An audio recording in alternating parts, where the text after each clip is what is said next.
Oh, there, ladies and gents. We're doing the rigged rundown. Just move you over here a little bit.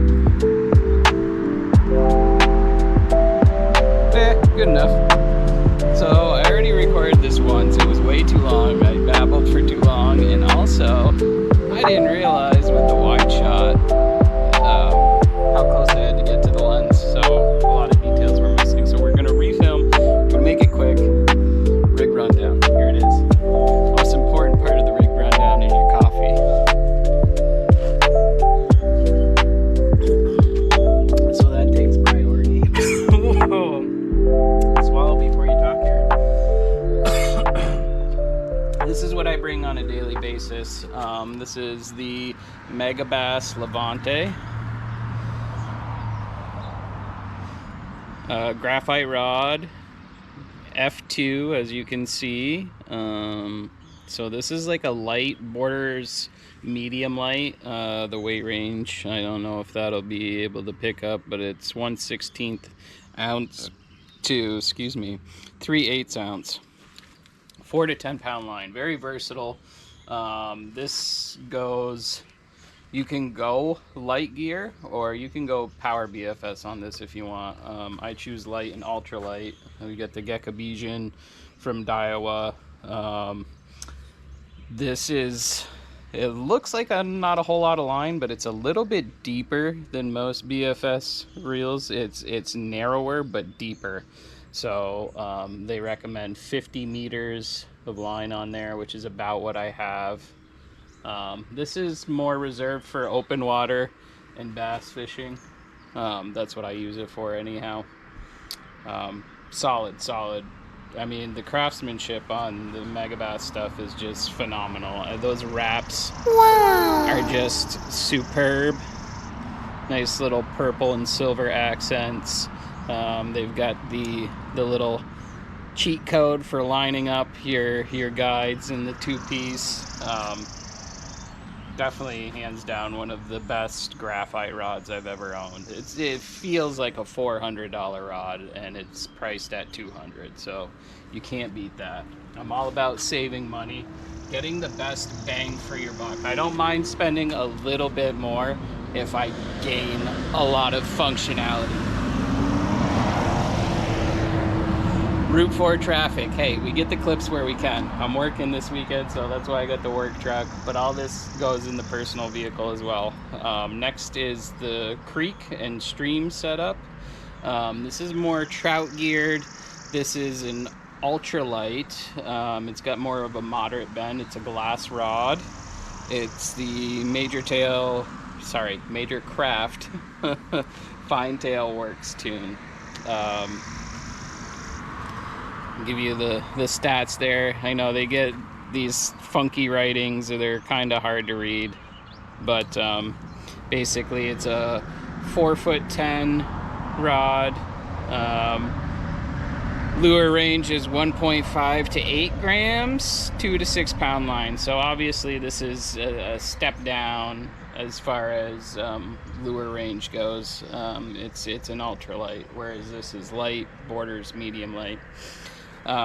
This is great. I love it. I love the real wood that they use in the handle. I like the little natural burls. I think I got a really beautiful wood sections on this one. You know, wood is not the same piece to piece, but I lucked out on this one. Sounds like we're doing construction too. I picked a heck of a place to film this today, I guess. But yeah, no complaints with this rod. It's super accurate, which is important with the trout setup for stream and creek. Some guys will run like 3'6" rods, and like that's just too short. I want a little bit of distance in case I'm doing some river stuff. So that's the rods and reels. I spool up with Vervis. Super Trout Advance bait finesse in the 4 carrier strand. That's my go-to. 0.6 go. That's what's recommended for both the reels, so just Varivis is the way to go. I tried Sufix for a little bit. You can see on the other videos, and the line diameter measurements are like way inaccurate. They claim to be thinner than the Varivis, but when you look at them side by side, it's actually thicker. So I don't want to mess around with that. I ended up with like 15 meters less line because of the diameter being thicker on the Sufix. I was casting out all the way down to the spool on those. But now this is the complex part. This is the Orvis sling pack. It has everything else that you could possibly need. This is a tippet bar. So if in fly fishing, this is made for fly fishing. In fly fishing, you use tippet, which is like a leader for your leader. But you know, with the 100-meter spools from Varivis, those fit in there nicely. And then I've got my 5-pound Varivis trout shock leader, and I can spool right from here, and it's awesome. So I like that. In here we have the terminal and tackle. So I keep this double-sided one that I got from Amazon. It's got your hover rigs. I'm gonna take these trebles out. I do modifications at home. I don't know why I put these in here. Typically I'll have backup lures for every size. The colors may not be exactly right. You know, if I bend out a hook, I'll switch my lure rather than try and replace on the fly. Though I have the capabilities, I save that kind of patient work for home. We've got some free rig weights, some split shots, some worm keepers. If you wacky rig, these are a must. Don't be littering your bodies of water with bent out Senkos or chewed up Senkos. Those things last like 3 or 4 casts, and although they catch them, it's not good for your bodies of water. So get these if you can. It's a larger diameter rubber grommet basically that holds your worm, and then there's a smaller diameter one for your hook. You can kind of see like right there. Then I've got my 1/4 ounce bullet weights for, you know, Texas rig, Carolina rig. Actually, I was targeting stocked trout recently at a lake, and what I decided to do was a snell knot on a bait keeper hook to get out power bait, because I realized I was not going to get a reaction strike no matter what I threw. I spent probably an hour at that pond, and the guy next to me was hauling it. He hauled in like 6 fish in a half hour. I was like, how are you getting them so quick? He goes, they're farmed. And I said, oh, they're not wild. Of course. He's using power bait. They're used to feeding on pellets, so match the hatch if you're targeting these like farmed raised fish that are stocked. Power bait. Anyhow, sorry about the whole side story there, but we got clips, we've got Ned rig stuff, we've got some Kitech ball jig heads, some EWGs, bobber stoppers, these are actually, I might get rid of these. I don't really use these anyhow. They're like a weighted worm type deal with weed guard. I rarely use these. I thought they were cool, unique. I said I'll try it. But anyhow, and then we get the Ned Locks EWG extra wide gap hook if you're not privy. I've got tinier Neds in there. I'm a Ned nerd. That's what I use when I can't get the bites, but that's pretty much it. Terminal and tackle in this tiny box. Everything I need for, you know, rigging, Texas, Carolina, free rig, whatever. You name it, it's in there. And then I keep my soft plastics up here, the micro stuff anyhow. So I've got a bunch of Z-Man micro finesse. You got the, let me see if I'm in frame here, how close I need to be. Yeah, we're pretty good. That's a good distance. I gotta get closer than I think. That's the problem with these GoPros. You think you're close, but you're not. So yeah, we've got some Ned Rig stuff. We got some shad fries. White's good. You know, the ticklers. They kind of look like almost like a tube, but you can Ned Rig it. Those are fun. So those are all the tiny soft plastics. Oh yeah, I got these little 2-inch swimmers that's too. Tiny. The ultra finesse stuff. Also in here, so this goes into a little elastic separator. You do have drawstrings on this bag to set the height of your tippet bar, or in my case, just regular fishing line bar. I've got scissors, cutting braid.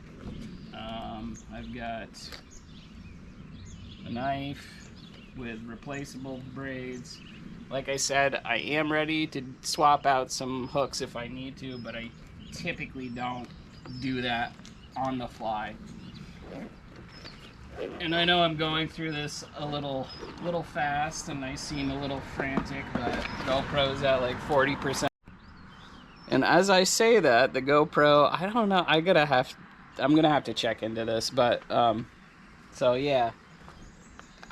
I don't know why the GoPro does that. It'll stop clips if they get too long. I think it's like a movement that I'm doing with my hands that's telling it to cut. But so we have that sling pack also fits 2 3600 size tackle boxes. I have my hard baits in one, or plugging baits, I guess, whatever you want to call them. So just a quick rundown. I kind of try and keep my top water up top. This actually should be up there. I got a little popper that made its way down here. And then kind of the smaller crankbaits and trout stuff down here.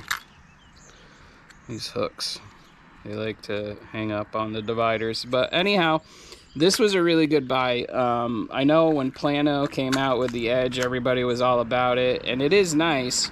But now everybody makes that style box. So I've got the seal on here. This is from Runkle. I don't know if I'm saying that right. RUNCL. I purchased it on Amazon. You can get 2 of these 3600 size box for the price of 1 Plano Edge. So that's the way to go.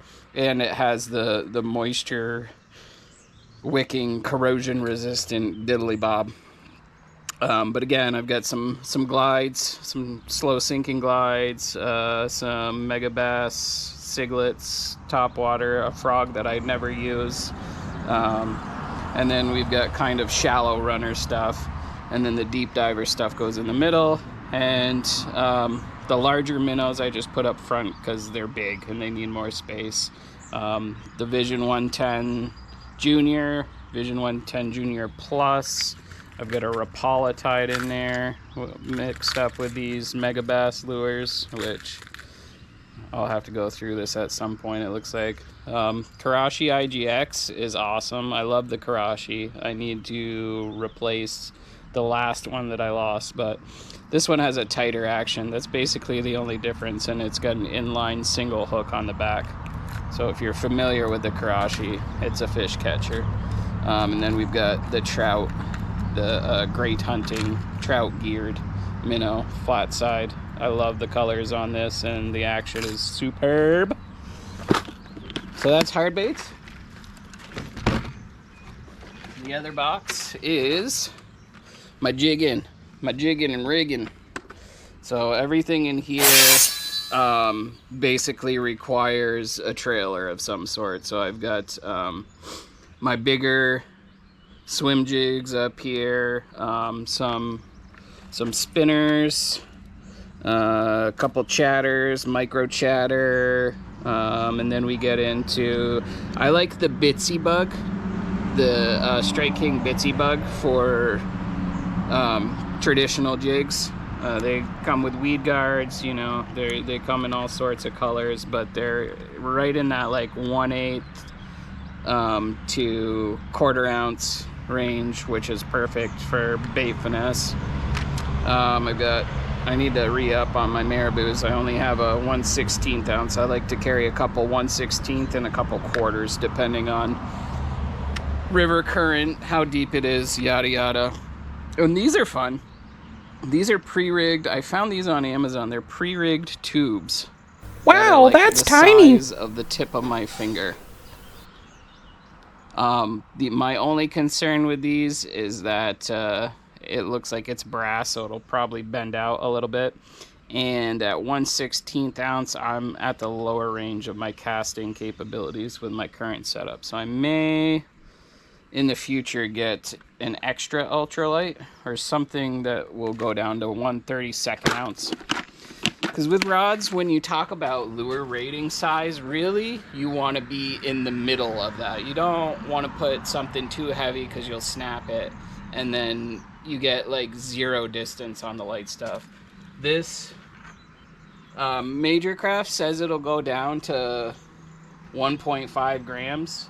I've thrown 2 gram on that, and they barely get out there. It really doesn't load the rod properly. So, and you don't really know these things until you get out and try your gear. So I suggest doing that. And then there's a zipper pocket in here for larger trailers. Like I got the TRD Craws, the Baby Goats. I'm really a fan of Z-Man in general because of the ElaZtech technology. I got some chunk style baits in there too from Strike King. But other than that, it holds. I've got like a little loop here. I got this was important. The pliers brand is brand. I'm not a huge fan of Cast King. You know, I've had the Zephyr set up for BFS. Sorry, not Zephyr. Kestrel setup. I had the Kestrel rod and the Kestrel reel, and it felt overbraked. It wasn't bad, but it just wasn't what I was looking for. So I ended up selling that. But anyhow, I kept this Cast King plier snipper diddly bob get up because it comes with a little holster. And what was important was having this clip and having this being able to be attached to me and ready to use in case I need to get in a fish's mouth. You know, not all fish are bass. Some of them have teeth and they're not fun to try and pull a hook out of. This thing's pretty cool. This was like $60. It was on Amazon as well. It's a nice net.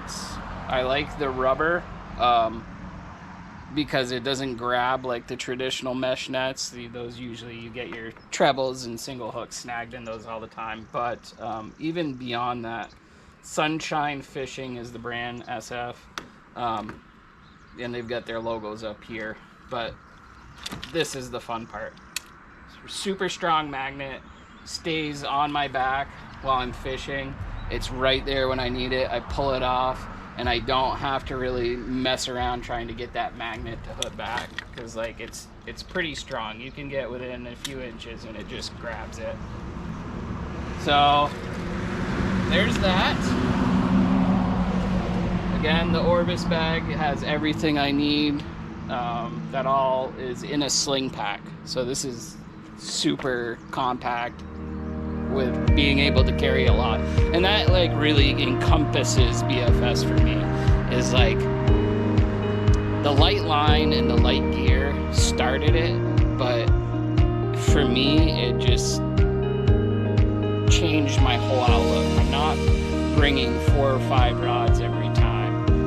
You know, I'm taking a minimalist approach. I'm doing the most with the least amount of stuff, not just the smallest stuff, but the least amount of stuff. So I love it. It's great. You know, this is really all I need. Then for the nerds, I got this Amazon special. I think it was Yeeteeth Yeteeth. You know, these cheap things. Like I said, I'll get the best bang for my buck. I don't really care about brands.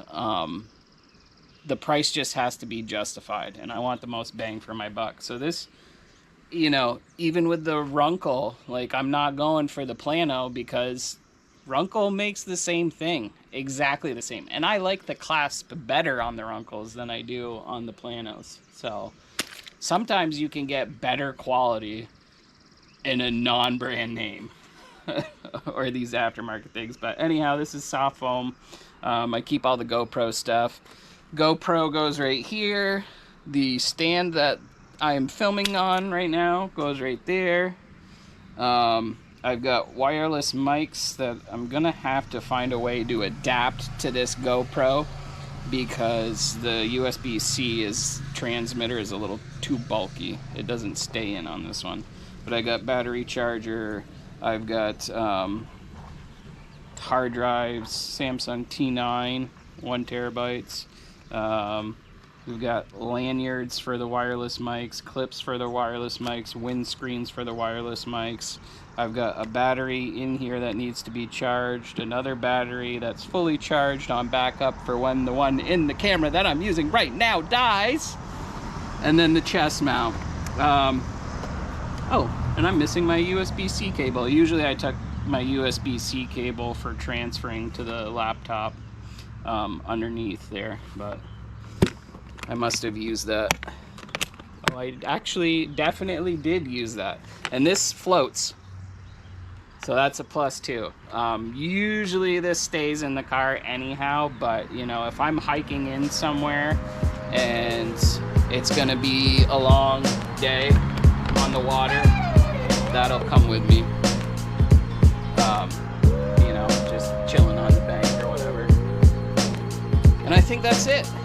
That's the rig rundown. I think we definitely cut this way down from the original one, and hopefully you guys get to see a little bit more. You know, I tried to show the finer points, like the accents on these rods up close, and I realized in the playback and during editing that I didn't get close enough.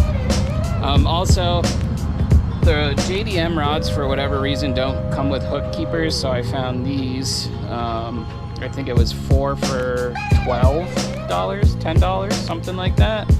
These are really nice. It's just a rubber O-ring, and it gets to these magnetic hook keepers. So, like, get a little bit of slack here. Wow, it's such a good hook keeper, I can't get the hook out. But it's got a magnet, so it kind of pulls.